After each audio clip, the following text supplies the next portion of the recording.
Welcome to Storytelling. Everybody has a story that somebody else wants to hear, and every story matters because it is uniquely your own. This week's guest has written his story and shares with us his experience and inspiration in producing his autobiography. He is a finance professional, having worked for a number of high-profile organisations, including a well-known English Premier League football club. He is known for his growth mindset and has recently completed an MBA from Cass University. He also sits on a board of trustees for 2 charities. Please welcome Harish Jani. But as I've known him for a long time, I fondly refer to him as Harry. Hello, Harry, and welcome to the podcast. Thank you, Debbie. How are you? I am very well, thank you. Today, I want to talk to you about this amazing book that you have written. And one thing that we all know is that everyone has a story that somebody else wants to hear. Can you reveal to us the name of your book and why you embarked on your journey to write your book? Well, Debbie, thank you. I mean, you are most kind. I called the book Why I, which is, as a lot of my Geordie fans would know, was a famous phrase, why I, man? But it's really questioning myself on so many different things. So I wanted to tell a story about me, but I've purposefully called it Why I, because I do question a lot of things about my existence and about things that I've done in this book. That's the reason, Debbie. That's really great. You mentioned at the beginning of your book that you were reading a Sunday Times article encouraging everybody to write their bio, write their story. Yeah, this was on Sunday Times supplement. Max Hastings, who is a historian, very good writer, quite a liberal sort of guy, but old school. And, we had just entered the first lockdown last year. And Daksha, my wife, and we had just come back from holiday in South America. And this guy, Max, said that, look, you guys, you're going into lockdown. One of the things you can do is to write a book, because once you reach a certain age, most of you would have had a lot of things that you could teach the younger generation. Not teach is probably the wrong word. I think to inform the younger generations about things. That inspired me. I think that was the thing that sparked off the writing passion in me, Debbie. One thing that I love about the book is that you leave a legacy behind for your family.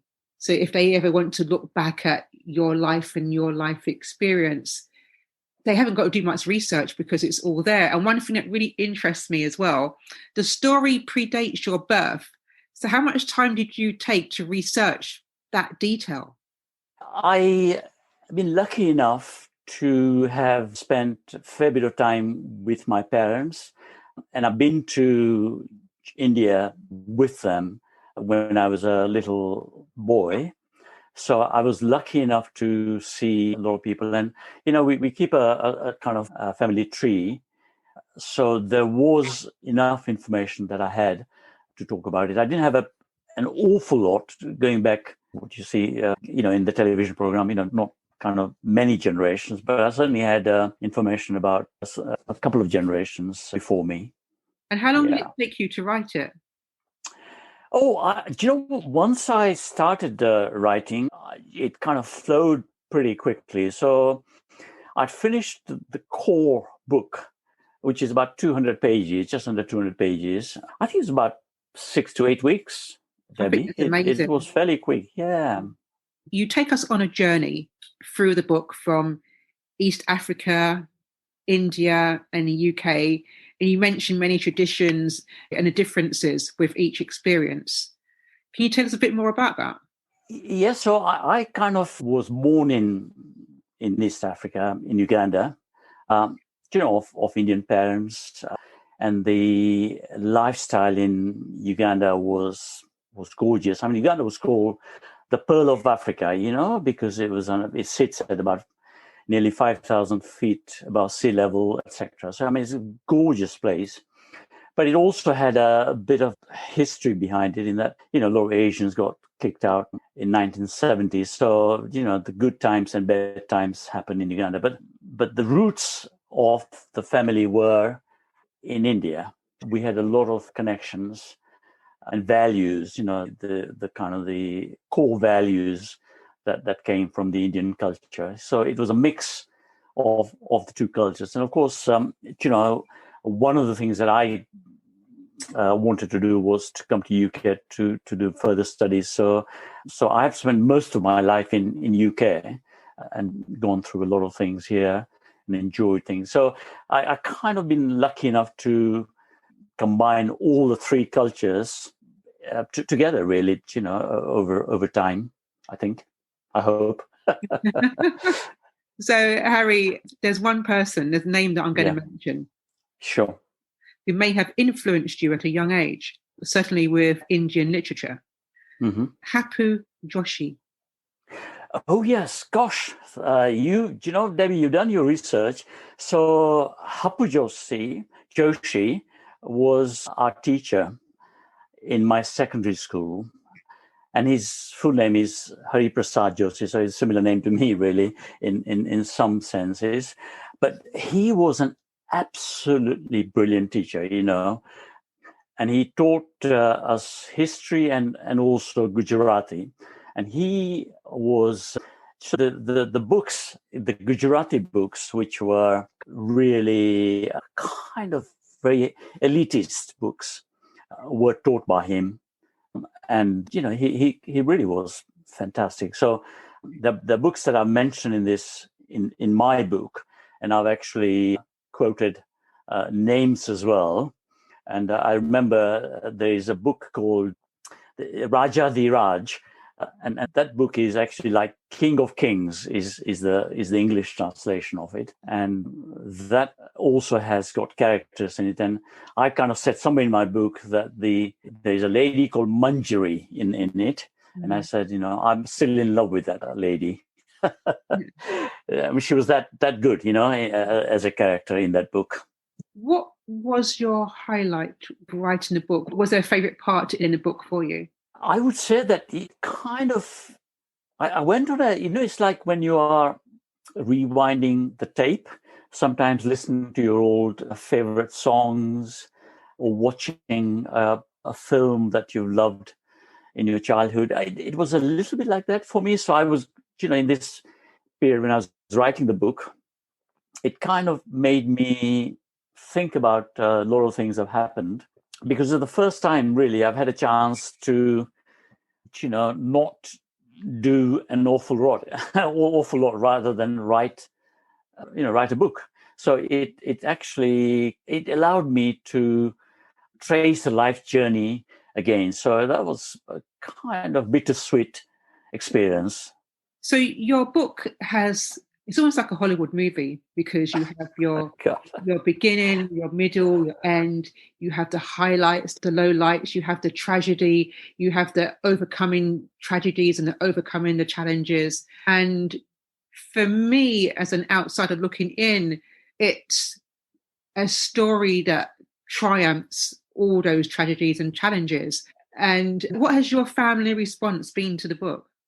My daughters, both of them, they have read certain bits of it, but I've actually circulated it to some of the other, my other members of the family, and they all liked it. If I'm honest with you, they all thought it was it kind of tells the story as it is. There is a lot of things that can relate to within that story, because at different times, different people come in, into the story. You talk very warmly about your parents throughout the book, and it's clear you had a very strong bond. How did it feel to reflect back on that relationship? Yeah, do you know what? You're right, Debbie. I always had reverence. I had respect, all things that children have towards their parents. My father was the stricter of the two. Mother was always loving. Doesn't matter what you did, you could never do anything wrong. So they had a good balance. And my father was very instrumental in teaching me a lot of things that some of the disciplines that came into my life later on. So yeah, no, I loved him, and I was lucky enough to repair some of it, things, But I purposefully came when I came back to London. I decided not to be too far from my parents, so at least I could look after them in their kind of final years. So, Harry, there's one part in the book where you dedicate a whole chapter to your sister, and which shows a depth of relationship that you have with her. My eldest sister, Madhu, she was a sweet lady, she led quite a protected life. But towards the end of her life, she didn't have the kind of protection she had. So she was slightly autistic and needed help. Now that kind of inspired me to join a charity. So I'm actually on the board of a charity called Keyring, which looks after people with learning disabilities.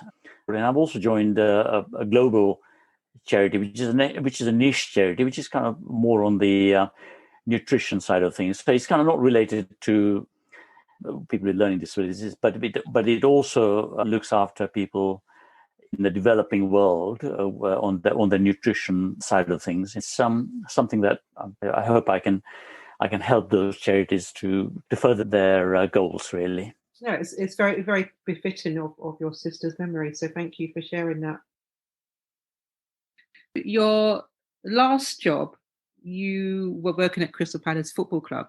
And yes, before you left there, you embarked on an MBA. I did. So, Debbie, one of the things I was reasonably bright, I guess, ability to do things, when I put my mind to it. So when I came to UK, I couldn't go to a university. I think I would have gone to university had I gone elsewhere. But I did a chartered accountant's exams, which is probably tougher than a university, but it's practical, So I always had a thing about me, that I've always wanted to learn about things. And one of the things when I did get a chance to go to university to do my master, the MBA, I took it. So I more or less finished at Palace. And Steve Parrish was very good. And he said, yeah, if you want to do it, I wouldn't come in your way and all the rest of it. And they helped me to with other things as well, which I'll always be grateful to them. So I kind of did that MBA at a ripe old age, Debbie. This is from your book. It says, as soon as you think you have achieved one goal, there is another challenge around the corner. Life for most people rarely stands still. We are always striving to do something new. Yeah. Complete renunciation is not the answer. Letting go of things is something you learn as you go along life's journey. It is either fostered on you or you surrender to the superior forces against which you cannot fight. Yeah. So this is in my epilogue, I think, and I'm saying that life is certainly something that never stands still. We go through this different phases. We're in this kind of lockdown phase where people, I know there've been huge problems and quite tragic cases and all the rest of it. But I don't think that life is ever still, really. There are different things that happen all the time, and people should embrace the change. There are some core values, Debbie, that I believe one should live by. But, you should always be ready for any change that happens. And changes, unfortunately, come without any prior notice. Things happen quite quickly. And one should be able to adapt with the change, So, I'm fairly deep into certain philosophical thinking, and therefore a lot of things I've done reflect that. And when I talk about renunciation in life, it's one of the principles in Gita, And I'm saying that renunciation is not necessarily the answer, because renunciation means you give up or give it up, and that always isn't the right thing. You have to keep going. Harry, thank you so much for sharing your book with me and allowing me to be completely inspired by the words in your book. I would like to encourage you, though, to have your book published so that more people can read it and be inspired by your story. Well, Debbie, you've given me food for thought again. If you know any publishers that pay good royalties, let me know. I'll be in touch. Harry, we will work something out for you. Don't worry. Thank you. We will get your book out there. So thank you so much for your time. My pleasure, Debbie. I hope this episode has inspired you to think about putting together your own story, regardless of whether it is published. Your story will be a lasting legacy for your families and for further generations to come.